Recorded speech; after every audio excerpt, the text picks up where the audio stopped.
가운데 예수 그리스도가 원하시는 길을 걸어가는 저와 여러분들이 될 수 있기를 간절히 소망합니다. 오늘은 한 사람을 찾습니다 라는 제목으로 우리가 함께 말씀을 나누고자 합니다. KBS 1에서 1980년도에 한 프로그램이 시청이 되었습니다. 그 프로그램 이름은 우리가 너무나 잘 알고 있는 이름이죠. 이상가족을 찾습니다 라는 프로그램입니다. 여러분 기억이 나시죠? 그때 보면 11월 14일부터 장장 138일을 했다고 그래요. 그러니까 어느 때에도 있을 수 없는 이야기가 그 시절에는 있었던 거죠. 그래서 총 453시간을 45분이라고 하는 프로그램이 진행이 됐다고 합니다.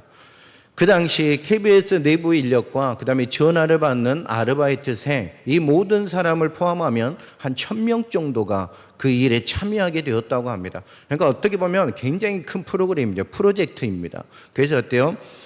왜 이런 프로그램이 방송이 되었을까요? 과거 20세기 중후반에 대한민국에 가족의 생사도 모르고 살아가는 사람들이 그렇게 많이 있었다고 합니다. 경찰 당국의 추산에 의하면 1050만 명, 그러니까 달리 말하면 그 당시만 해도 인구가 한 4천만 정도 됐다고 해요. 그러니까 4분의 1이 흩어져서 살았다라는 겁니다. 가족의 생사를 모르고 살아가는 사람들이 그렇게 많이 있었다라는 것이죠. 그렇기 때문에 138일이라고 하는 장시간에 걸쳐서 그 프로그램을 계획하고 그 프로그램을 진행하게 된 이유가 바로 거기에 있습니다. 여기 소개된 이상가족들은 주로 해방 직후에 헤어졌다고 그래요. 그리고 나가 있던 동포들이 귀국길에 오르고 또한 전쟁 중 대대적으로 올라만 하는 과정에서 헤어졌거나 아니면 6.25 전쟁을 겪으며 난리통에 헤어진 사람들이 대부분이라고 합니다. 헤어지지 않아도 되는데 전쟁 때문에 그 사람들이 헤어지고 또 잊혀지게 되었다라는 겁니다. 전쟁의 참화를 피해서 강제적인 민족 대이동이 이루어지면서 온갖 종류의 이상가족이 발생하게 되었죠. 우리가 국제시장만 봐도 그렇지 않습니까? 배에 올라타기 위해서 많은 사람들이 무더기로 갑니다. 왜? 또 피난길에 오르는 거죠. 그래서 어때? 아이들이 힘이 없기 때문에 거기서 떨어지는 아이들도 있습니다. 그러면 어때? 찾지를 못하는 거예요. 어때요? 그 아이를 찾기가 쉽지 않은 거죠. 왜? 많은 사람들이 몰려오기 때문에 그 배를 타야 우리가 어때? 이 죽음에서 빠져나갈 수 있기 때문에 생사가 걸려있기 때문에 그 어느 누구도 그 아이를 생각할 수 없는 시점에 있었다라는 것입니다. 그래서 이상가족을 찾습니다는 총 10만 952건의 이상가족이 신청을 하고 방송에는 약 5만 3,536건이 소개되었다고 합니다. 그래서 그중 1,189건의 이상가족을 찾았다라는 겁니다. 10,000명이 넘는 사람들이 이상가족을 찾았다라는 겁니다. 그래서 19.3%의 상봉 성공률은 대단한 성공이었다라는 겁니다. 어렸을 때 보면 기억을 못하면 찾을 수가 없는 거죠. 왜? 너무 어릴 때 헤어지면 그 부모가 어떤 사람인지 우리의 형제간이 어떤 사람인지 알 수는 없습니다. 하지만 그 당시에도 조금 기억에 남는 사람들은 그 기억의 실마리를 통해서 그래도 어때요? 가족과 소통이 되며 찾는 사람들이 있었다라는 겁니다. 아쉬운 것도 아직도 찾지 못한 가족들이 많이 있다라는 겁니다. 가슴 아프고 슬픈 일이 아닐 수가 없습니다. 사랑하는 가족을 떨쳐보낸다는 게 어때요? 잊혀져 간다는 게 얼마나 어려운 마음일까요? 현재에도 가족을 잃어버리고 슬퍼하는 분들이 있습니다. 지금도 어때요? 아이들이 잃어버리고 찾는 분들이 너무나 많이 있습니다. 우리가 길거리에 간혹 가다 보면 현수막이 걸려있는 것들을 봅니다. 누구를 찾는다라고 말하고 있습니다. 그러니까 어때요? 손 깜짝하면 아이들은 어때요? 어디로 튈지 모르기 때문에 아이들 어때요? 잊어버릴 때가 너무나 많이 있다라는 겁니다. 근데 요즘에는 세상에 좋은 게 뭐냐면 등록을 하면 모든 것들이 다 연결이 되기 때문에 쉽게 찾을 수 있는 구조가 되어 있습니다. 그렇기 때문에 요즘에는 예전보다 비해서 찾는 게 수월해지기는 했지만 아직도 찾지 못하는 사람들이 있다라는 겁니다. 여러분 이런저런 이유로 헤어져서 못 만나는 분들이 너무나 많이 있습니다. 여러분 잃어버린다는 것은 마음이 아프죠. 또 마음의 상처가 되기도 합니다. 만나지 못한다는 것은 슬픔이 있습니다. 일평생 그 자녀를 찾기 위해서 노력하는 사람도 있었습니다. 30년을 자녀를 찾기 위해서 다니는 사람도 있더라고요. 그래서 어때요? 이 자그마한 책자 하나 만들고 전국을 돌아다니면서 어디 자신의 딸을 찾기 위해서 노력하는 분도 계시더라고요. 모든 직장을 포기하고 모든 것들을 다 내려놓고 그 딸 하나 찾기 위해서 전국 방방 곳곳을 30년 동안 돌아다니는 분도 있더라고요. 그만큼 어때요? 마음이 아프다는 거죠. 헤어진다는 것은 내 가족을 떠나보낸다는 것은 그렇게 슬픔 가운데 있지 않나 싶습니다. 우리가 살고 있는 이 시대에도 하나님께서 찾는 사람이 있어요. 하나님은 한 사람을 찾고 계십니다. 잃어버려서 찾고 계실까요? 아니면 만나고 싶어서 찾고 계실까요? 어떤 사람을 하나님이 찾고 계실까요? 왜 찾고 계시는 걸까요? 하나님이 부르시면 되잖아요. 하나님이 세우시면 되잖아요. 하나님이 어떤 분이신데, 이 세상을 창조하고 우리를 창조하신 분이신데 이 모든 것들을 쓸어버리고 새롭게 시작하시면 되는데, 한 사람은 뭐예요? 하나님은 한 사람을 찾고 계신다라고 우리에게 말씀하고 있습니다. 오늘 본문을 통해서 함께 나누고자 합니다. 우선 시대적 배경을 알아야 돼요. 왜 하나님이 한 사람을 찾는가? 에레미야 당시의 시대적 상황을 보면 남유다가 몰락해가는 세태기였습니다. 즉 남유다 말기에 해당하는 시기였다라는 겁니다. 당시 유대 백성들은 우상 숭배 그리고 하나님께 제사 드리는 혼합적인 신앙을 자꾸만 가지고 있었고 하나님을 등한시하는 믿음이 그들 가운데 있었습니다. 하나님의 법을 지키는 것이 멍해처럼 느껴져서 말씀을 거부하며 윤리적 타락으로 그들이 나아가기 시작했다라는 겁니다. 하나님께서 말씀을 지켜야 된다, 나를 섬겨야 된다, 우상을 버려야 된다, 그들에게 지속적으로 선지자를 통하여 말씀하지만 그들이 어때요? 말씀을 거역하고 그들이 원하는 뜻대로 살기를 나아갔다라는 것이죠. 하나님의 창조 질서까지 혼동시킬 정도로 그들의 죄악이 극심했음을 오늘 본문은 우리들에게 가르쳐주고 있습니다. 이들의 죄악은 어디까지 미쳤을까요? 사회 전반적으로 모든 것이 다 죄에 물들어 있었다라는 것이죠. 경제, 정치, 종교계 평면에 이르러 사회 구석구석까지 불의가 성행했던 시대가 바로 이사야 시대였다라는 것입니다. 백성들은 올바른 길로 인도해야 될 선지자들이 그리고 제사장들이 그리고 권세자들이 야합하여 목전의 이익만 쫓는 사람들로 변해버렸다라는 것입니다. 하나님을 섬겨야 되고 하나님의 말씀을 선포해야 되는데 그들의 생각 가운데 무엇이 들어왔을까요? 죄악이 들어오고 물질의 욕심이 들어오기 시작했다라는 겁니다. 그래서 어때요? 자기들의 욕심만을 채우기 위해서 살아가는 사람들로 변질이 되었다라는 것입니다. 그들의 사명은 무엇입니까? 예수 그리스도를 온전히 증거하는 겁니다. 하나님이 어떤 분이신지를 나타내고 드러내는 사명이 있습니다. 그래서 그들의 백성들을 하나님이 원하시는 곳으로 향하게 만들고 하나님의 영광을 위하여 살아가도록 그들에게 권면하면서 함께 나아가는 것들이 그들의 모습이 되어야 되는데 그들이 그렇게 하지 않았다라는 것이죠. 그들의 욕심을 따라 살아갔다라는 겁니다. 이용을 했다라는 것이죠. 이들의 죄악으로 하나님은 심판을 선포하십니다. 하나님이 어때요? 때가 되었다는 거죠. 하나님의 끝이 보인다는 겁니다. 왜요? 참을 만큼 참으셨다라는 거예요. 우리 하나님은 쉽게 매를 드시는 분이 아니에요. 참을 때까지 참고 인내하시는 분이 우리가 알고 있는 하나님이십니다. 그분이 사랑이시기 때문에 사랑으로 어때요? 그들 가운데 말씀하시는 거예요. 돌아오라라는 겁니다. 그러면 내가 지금이라도 돌이키겠다라고 말씀하시는데 많은 선지자를 통해서 그들에게 돌아오라고 이야기하는데 그들은 왜 돌아오지 않는 거예요. 그래서 하나님이 한계에 다다를 때 그들 가운데 뭐라고 이야기합니까? 하나님의 심판이 너희들 가운데 임한다라는 것이에요. 그래도 유다 백성들이 회개하고 돌아오기를 기다리시며 하나님은 에레미야 선지자를 직접 부르시며 에레미야에게 이야기합니다. 결혼하지 말 것을 말씀합니다.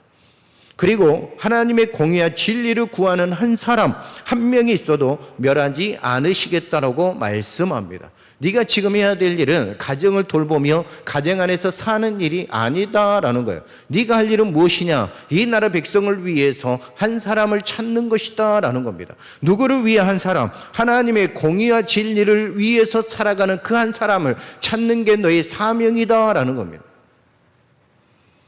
로마서 5장 19절에 보면 한 사람이 순종하지 아니함으로 많은 사람이 죄인 된 것 같이 한 사람이 순종하심으로 많은 사람이 의인이 되리라. 아멘.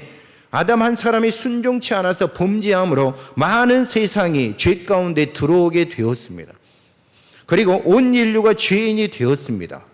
근데 반면에 예수 그리스도 한 분이 순종함으로 예수 그리스도를 믿는 사람이 의인이 되고 구원을 받는 은혜의 역사가 일어나게 되었다라는 것이죠.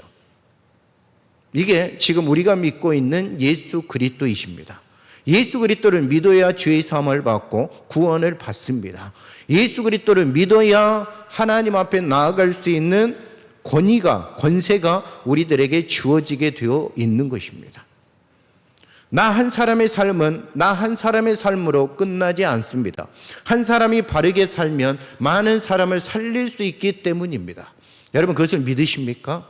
내가 예수 그리스도를 잘 믿으면 나를 통해서 복음의 역사가 흘러가게 되어 있으며 나를 통하여 그 사람들이 변화의 은혜를 경험할 수 있게 된다라는 것이죠. 그러니까 우리가 이 교회 안에서도 마찬가지예요. 나 때문에 상처받는 일이 없고 나 때문에 마음에 어려움을 겪는 이유가 없어야 됩니다. 왜요? 그러면 그 사람을 실족할 수 있게 만들기 때문입니다. 우리가 해야 될 일은 뭐냐? 내 믿음을 통해서 예수 그리스도를 만나게 하는 게 우선이고 나를 통해서 예수 그리스도가 드러나게 하는 게 우선인 줄로 믿습니다. 그게 우리들이 해야 될 일이에요. 그래서 내 믿음을 점검하는 거죠. 내가 믿음으로 잘 살고 있는가? 정말 내 마음속에 예수 그리스도로 채워져 있는가라는 것이죠. 그러면 우리의 삶의 방향이, 삶의 목적이, 삶의 방법이 달라지게 되어 있습니다. 그래, 예수님 앞에 집중해야지. 그럼 어떤 사람을 하나님이 찾으실까요? 정의를 행하며 진리를 구하는 한 사람을 찾으신다라는 겁니다. 우리 다 같이 1절 한번 다 같이 읽어보도록 하겠습니다. 1절 시작. 너희는 예루살렘 거리로 빨리 다니며 그 넓은 거리에서 찾아보고 알라. 너희가 만일 정의를 행하며 진리를 구하는 자를 한 사람이라도 찾으면 내가 이 성읍을 용서하리라. 아멘. 정의는 뭘까요? 하나님 앞에서 공평하고 의롭게 행하는 것이 바로 정의입니다. 하나님이 앞에서. 그러니까 하나님이 우리를 보고 계시는데 그 하나님 앞에서 우리가 공평하고 의롭게 행하는 것이 바로 정의입니다. 정직하고 바르게 사는 것. 누구 앞에서요? 하나님 앞에서 정직하고 바르게 사는 것. 이게 바로 정의입니다. 우리의 모든 삶의 목적은 하나님 앞에서 사는 거예요. 사람들을 보고 사는 게 아니라 하나님 앞에서 내가 어떻게 살아가느냐, 이게 바로 삶의 목적입니다. 하나님은 오늘 우리 중에 열심히 노력하는 사람, 정직하게 사는 사람, 양심적으로 장사하는 사람, 컨닝하지 않는 학생, 양심을 지키는 사람을 찾고 계십니다. 왜 찾을까요? 하나님을 믿는 백성은 달라야죠. 세상 사람들과 구별된 존재, 택정받은 존재이기 때문에 세상 사람들이 하는 것을 다 할 수가 없다라는 것입니다. 진리는 뭘까요? 하나님의 말씀이 바로 진리입니다. 진실하고 참된 것이 바로 진리입니다.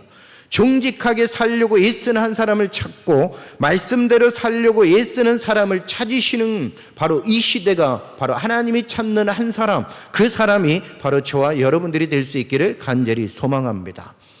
세상은 뭐예요? 내 욕심을 채우기 위해서 거짓말을 마음대로 합니다. 거짓말은 마음대로요. 그래서 어때요? 남들을 속여도 괜찮다고 합니다. 왜요? 내 부만 채우면 된다라고 생각을 합니다. 그런데 하나님 앞에서는 그게 용납이 되지 않습니다. 또 어때요? 하나님께서 말씀을 주신 이유는 이 말씀이 진리이기 때문에 이 말씀을 지키며 살아가야 될 의무가 우리에게 있기 때문에 이 말씀대로 살려고 노력하는 한 사람, 그 한 사람을 하나님이 찾고 계신다라는 겁니다. 그래서 잠언 21장 2절과 3절에 보면 사람의 행위가 자기 보기에는 모두 정직하여도 여호와는 마음을 감찰하시느니라. 공의와 정의를 행하는 것은 제사 드리는 것보다 여호와께서 기쁘게 여기시느니라. 아멘. 분명히 들으십시오. 사람의 행위가 자기 보기에는 정직하여도, 우리가 보기에는 괜찮은 것 같아, 그런 것 같아라고 하지만 하나님은 어디를 보신다고요? 마음의 중심을 보신다라는 겁니다. 네 마음이 행위가 어디에 있느냐라는 겁니다. 그 진실을 보신다라는 거예요. 그리고 공의와 정의를 행하는 것은 제사 드리는 것보다 여호와께서 기쁘게 여기시느니라. 아멘. 그러니까 제사는 뭐예요? 예배를 드리는데 그것보다 더 우선되게 해야 될 것이 무엇이냐? 공의와 정의를 세상 가운데 행하는 것이다 라는 겁니다. 그게 바로 복음의 능력이다라는 거예요. 우리가 이 자리에서 예배를 마음껏 드립니다. 하나님 앞에 예배를 받고 은혜를 받습니다. 그러면 그 은혜 받은 마음이, 그 은혜 받은 심령이 세상 가운데서 어떻게 해야 되느냐? 공의와 정의를 행하는 자가 되어야 된다라는 것이죠. 이게 우리들이 예배를 드리는 목적입니다. 예배를 통해서 우리가 예수 그리스도를 만남으로 인하여 세상 가운데 예수 그리스도를 드러내는 한 사람, 그 사람이 되기를 위해서 우리가 이 예배 가운데 나오는 거예요. 그래서 이 예배가 소중하고 중요합니다. 그래서 어떻게 집중해야 돼요. 제사보다 하나님께서 더 기쁘게 여기시는 것이 있는데 그것은 공의와 정의를 행하는 것이라고 이야기합니다. 중요한 것은 정의를 알고 있는 사람이 아니고 행하는 사람이에요. 그리고 어때요? 정의를 부르짖는 사람이 아니라 행하는 사람이다라는 겁니다. 그러니까 그 사람을 찾고 있는 거예요. 내 마음으로만 정의를 알고 말씀을 아는 것이 아니라 그것을 실천하는 한 사람, 그 사람을 하나님이 찾으신다라는 것이죠. 여러분, 지식적으로 성경을 많이 아는 사람도 아니고 말 잘하는 사람도 아닙니다. 정의를 행하고 진리를 실천하는 한 사람, 그 한 사람을 하나님이 찾고 계신다라고 말씀하셔요. 여러분, 말씀은 많이 알지만 그 말씀을 실천하지 않으면 무슨 의미가 있겠습니까? 무슨 의미가 있겠습니까? 의미가 없죠. 말씀을 하면 말씀대로 살아야죠. 말씀을 실천하면서 그 말씀에 순종하며 나아가야죠. 그래야 의미가 있잖아요. 의미가 있잖아요. 말씀을 잘한다고 남을 가르치는 거 하나님이 원하시는 게 아닙니다. 아닙니다. 나부터 하는 거예요. 나부터 실천하고 그 말씀 가운데 들어가는 겁니다. 이런 사람이 없어서 망한 곳이 바로 소돔과 고모라 땅입니다. 여러분, 우리가 잘 알고 있듯이 소돔과 고모라 땅은 하나님이 보시기에 바르게 살지 않는 땅, 그 땅이 바로 소돔과 고모라 땅입니다. 여러분, 진리를 구하지 않았습니다. 죄가 무성하고 하나님을 거역한 땅이 바로 그곳입니다. 그래서 어때요? 아브라함에게 그 땅을 내가 멸하리라라고 말씀하셔요. 그랬더니 아브라함이 하나님 앞에 기도하기 시작합니다. 놋이 있기 때문에 그 땅을 제발 구해 주십시오라고 이야기해요. 하나님 앞에 어때요? 그 수가 과연 몇 명 정도 되었을까요? 5에서 6만 명 정도 되었다고 합니다. 근데 아브라함이 몇 명을 놓고 기도하죠? 50명을 놓고 기도해요. 여러분, 상식적으로 이해가 되지 않죠? 5만 명, 6만 명이 살아가는 그 시대 가운데 하나님을 사랑하는 백성, 의인이 어때요? 50명부터 출발을 했다는 겁니다. 아브라함이 누굽니까? 믿음의 사람입니다. 근데 그들을 바라볼 때 믿음이 없어요. 하나님을 사랑하는 사람이 없는 것 같아요. 왜요? 놋이 있기 때문에 많이 방문을 했습니다. 그래서 그 사람들이 심리를 잘 알고 있어요. 그래서 어때요? 그들을 봤더니 어때요? 100명, 1000명, 10,000명 찾아볼 수가 없는 것이죠. 그래서 아브라함이 기도하는 게 뭐예요? 50명만 있어도 하나님 멸하지 않으시겠습니까? 라는 겁니다. 그래, 네 마음대로 해봐. 찾아와봐 라는 거죠. 그래서 어때요? 어디까지 내려갑니까? 10명까지 내려갑니다. 아브라함도 자신할 수가 없는 거예요.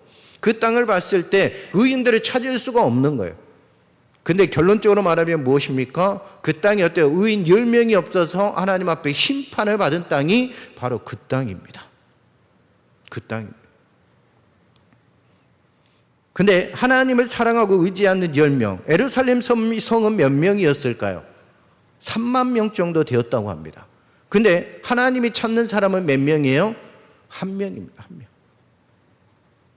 그 많은 3만 명 중에 한 명을 찾으시는 거예요. 그만큼 예루살렘 성이 하나님을 보시기에 어때요? 죄가 무성했다라는 겁니다. 어때요? 종교를 이끌어갈 지도자부터 시작해서 그 권세 모든 자들이 평민에 이르기까지 그 땅 가운데 죄가 무성했다라는 거예요. 그래서 하나님이 어때요? 찾으시는 사람 한 사람이에요. 한 사람만 나에게 와. 그러면 내가 이 땅을 용서하리라라는 거예요. 여러분, 희망이 있지 않겠습니까? 3만 명 중에 한 명을 찾을 수 없을까요? 죽어라고 찾아다녀야죠. 근데 하나님께서 한 명을 찾아오시라고 하는 이유는 그 땅이 없다는 거예요. 비전이 없다는 겁니다. 희망이 없다는 겁니다. 안 그랬으면 하나님이 심판하지 않으셨겠죠. 왜요? 의인이 있기 때문에. 그 땅에 어때요? 하나님의 역사가 일어났겠죠. 근데 하나님이 보실 때 의인이 없어요. 그러니까 한 명을 찾아오면 내가 용서하시겠다라고 말씀하시는 거죠. 그런데 소돔과 고모라도 10명이 없어서 망한 곳이 되었고, 지금 예루살렘 성도 그렇게 될 것입니다. 그렇게 될 것입니다. 그럼 어디에서 찾으라고 말씀하실까요?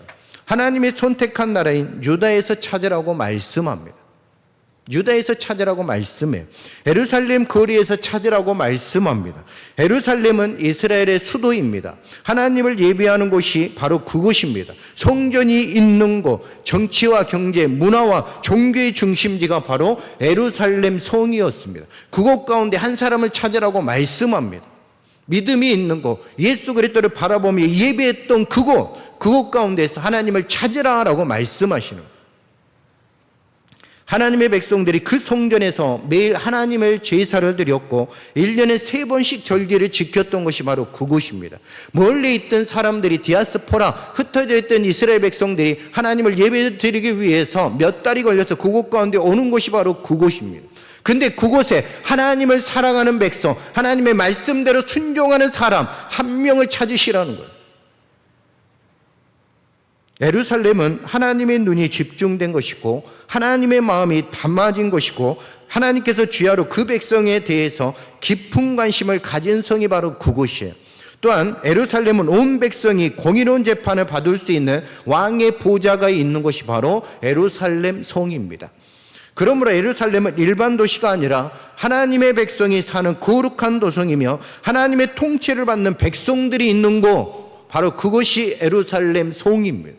그런데 그곳 가운데서 하나님은 외치십니다. 이스라엘을 통해서 어때요? 찾아오라는 겁니다. 한 사람을 찾아오라는 겁니다. 누구를요? 나를 사랑하는 자, 그 사람아 찾아오라는 겁니다. 내가 그러면 이 백성을 용서하겠다라는 겁니다. 그렇지만 하나님이 원하시는 한 사람을 찾을 수가 없습니다. 하나님은 오늘 우리에게 한 사람을 찾기를 원하십니다. 여러분, 우리가 이 시대가 참 어렵습니다. 그죠? 어렵습니다. 경제적으로, 문화적으로 참 쉽지가 않습니다. 또한 종교적으로는 어쩔까요? 우리들의 아이들이 예수 그리스도를 믿지 않는 떠나가는 시대 가운데 있습니다. 떠나가는 시대 가운데 있습니다. 그래서 어떤 프로그램을 봤더니 그 사람들이 배우자를 찾는데 이런 이야기를 하더라고요. 종교만 강요하지 않으면 좋겠습니다. 그러면 내가 결혼할 수 있습니다. 지금 세상 풍토가 이런 풍토가 되었어요. 종교가 그들의 우선순위가 되었습니다. 종교를 강요하지 않는 것, 특히 기독교를 강요하지 않는 것, 그것들이 자신들의 결혼의 우선순위가 되었습니다. 세상은 이렇게 흘러가요. 세상은 이렇게 변질되어 갑니다. 그러면 우리 자녀들이 이 시대 가운데 어떻게 살아갈까요? 하나님께서 우리 자녀들이 살아가는 시대 가운데 한 사람을 찾으신다면, 의인 10명을 찾으신다면 그들이 과연 하나님의 부르심에 응답할 사람이 있을까라는 겁니다. 있을까라는 겁니다.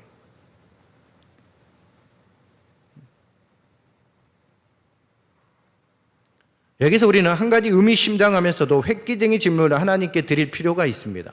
그것은 하나님은 왜 그토록 의인을 찾으십니까? 라는 질문입니다. 그냥 무너뜨리면 되죠. 그냥 다시 세우시면 되죠. 하나님은 어때 능력이 있고 권세가 있습니다. 새로운 사람들을 통해서 믿음이 들어가게 하시고 믿음의 역사를 만들어 가시면 됩니다. 어때요? 하나님이 얼마나 무서운 분인지 나타나셔서 놀라운 역사를 체험하게 하시면 됩니다. 그러면 그들이 순종할 건데 하나님이 왜 한 사람을 그토록 찾으시는 걸까라는 것이죠. 하나님 의인을 찾으시는 이유가 아브라함의 말처럼 의인이 악인과 함께 죽을까 봐 그랬을까요? 그렇다면 그것도 역시 불공평한 처사가 될 수 있습니다. 왜냐하면 악인 때문에 의인이 죽는 것이 불공평하다면 의인 때문에 죽을 죄인이 사는 것도 역시 불공평하기 때문입니다. 그렇다면 무엇일까요? 바로 여기에 하나님의 위대하심이 만천하에 드러나고 있습니다. 하나님은 사랑이시기 때문입니다. 그 땅 가운데 몇 명이 산다고 그랬습니까? 3만 명입니다. 소돔과 고모라 땅에 몇 명이 산다고 그랬습니까? 6만 명이 산다고 그랬습니다. 그들을 다 죽일 수 없잖아요. 하나님은 사랑이신데 그들에게 어떻게 기회를 주시는 거예요. 데리고 오라는 겁니다. 10명 의인을 데리고 오라는 거예요. 그러면 내가 그 6만 명을 어때요? 심판하지 않겠다는 거죠. 예루살렘에 3만 명이 있습니다. 한 사람이라도 데리고 와봐. 그러면 내가 어때요? 그들을 용서할게. 내가 그들의 사랑으로 돌봐줄게 라는 게 하나님의 말씀이에요. 이 땅을 보실 때 하나님께서 의인이 있으면 그 의인을 통해서 축복하시고 하나님의 놀라운 역사를 이루어 갈 줄로 믿습니다. 그게 바로 저와 여러분들이 되기를 간절히 소망합니다.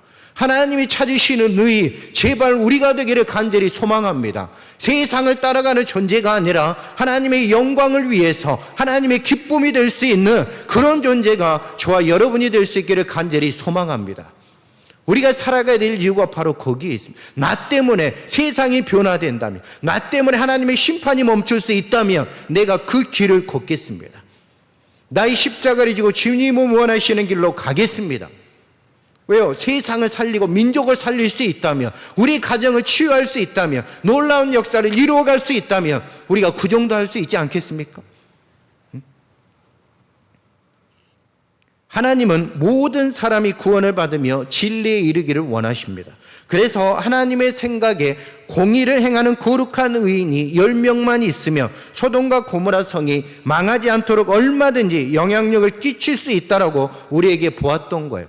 하나님의 공의를 행하는 의인들의 영향력으로 오염된 세상이 깨끗해질 수 있고 변질된 인간이 새로워질 수 있다라고 확신하셨기 때문입니다. 그래서 어때요? 지금도 하나님은 두루 다니시면서 한 사람을 찾고 계십니다. 의인, 나를 사랑하는 자, 나를 위해서 내 모든 것들을 바칠 수 있는 자, 그 한 사람을 찾고 계시는 줄로 믿습니다. 사랑하는 성도 여러분, 하나님의 마음이 느껴지십니까? 이 세상을 바라보는 하나님의 눈이, 하나님의 마음이 느껴지십니까? 우리가 봐도 이 세상이 얼마나 죄악 가운데 빠져 있습니까? 얼마나 무서운 세상 가운데 있습니까? 사람이 사람을 쉽게 죽이고 사람이 어때 사람을 벌하는 이 세상 가운데 하나님이 보실 때 얼마나 마음이 찢어질까요? 하나님의 간절한 외침과 백성들을 향한 사랑이 느껴지시지 않으십니까? 아직 우리에게 소망이 있어요. 희망이 있어요. 하나님께서 우리를 바라보는 사랑의 눈이 있기 때문에 그렇습니다. 여러분, 지금 현재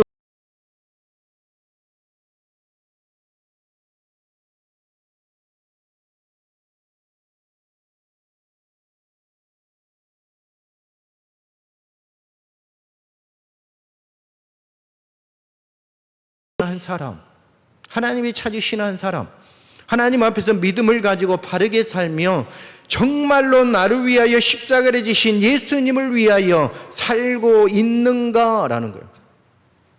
바로 그 사람을 하나님이 찾고 계신다라는 겁니다. 여러분, 이 믿음을 소유한 우리가 될 수 있기를 간절히 소망합니다.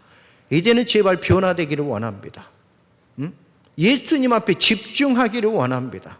그래서 내 남은 인생이 얼마 남지 않았지만 정말 예수님을 중심으로 이 땅 가운데 정말로 하나님을 사랑하는 모습 가운데 살아갈 수 있는 믿음의 은혜가 저와 여러분 가운데 있기를 소망합니다. 그게 우리가 살아가야 될 의무입니다. 의무입니다. 정말로 시대가 어렵고 힘들지만 한 사람이 찾으시는 이 자리에 있는 저와 여러분들이 될 수 있기를 간절히 소망합니다. 우리가 이 시간에 함께 잠깐 기도했으면 좋겠습니다. 하나님, 한 사람이 찾으시는 그 한 사람 제가 되겠습니다. 하나님, 나의 십자가를 짊어지고 주님이 계신 곳을 향하여 하나님만을 바라보며 살아가겠습니다. 전진하겠습니다. 우리에게 그런 믿음을 허락하여 주옵소서. 하나님, 나를 통하여 세상이 변화되게 하시고 나를 통하여 교회가 변화되게 하시고 나를 통하여 가정이 변화되는 은혜의 역사가 있게 하여 주옵소서. 다 같이 주여 한번 외치며 기도합니다. 주여, 사랑은혜와 풍성하신 아버지 하나님, 감사와 영광을 올려드립니다. 하나님, 소돔과 고모라 땅이 의인 10명이 없어서 망했습니다. 예루살렘 성은 한 명을 찾기가 어려워서 그 땅이 멸망을 했습니다. 주여 주여 이 땅이 어디로 올라가고 있습니까? 하나님을 믿는 백성들이 너무나 많지만 아버지 의인을 찾고 계시는 줄로 믿습니다. 나를 위하여 나는 죽고 예수 그리스도로 살아가는 한 사람, 오로지 말씀대로 순종하며 공의를 실천하는 한 사람, 그 한 사람을 찾고 계시는 줄로 믿습니다. 주여 역사하시고 인도하여 주시옵소서. 놀라운 은혜의 역사로 채워주시며 그 거룩한 한 사람이 우리가 되기를 소망하오니 하나님 그런 믿음으로 살아갈 수 있도록 인도하여 주시옵소서. 하나님 늦지 않았습니다. 붙잡아 주시고 역사하여 주시옵소서. 그 한 사람을 찾을 때 내가 여기 있습니다라고 고백하는 우리가 될 수 있도록 인도하여 주옵소서. 사랑과 은혜와 풍성하신 주여 감사를 드립니다. 하나님, 우리가 하나님이 찾는 한 사람, 공의와 정의를 행하는 한 사람, 그 한 사람이 아버지 우리가 되기를 소망합니다. 그래서 주님의 영광을 위하여 나아가며 예수 그리스도로 온전히 드러내며 살아갈 수 있는 우리가 되게 하여 주옵소서. 우리를 사랑하시는 예수 그리스도의 이름으로 기도하옵나이다. 아멘.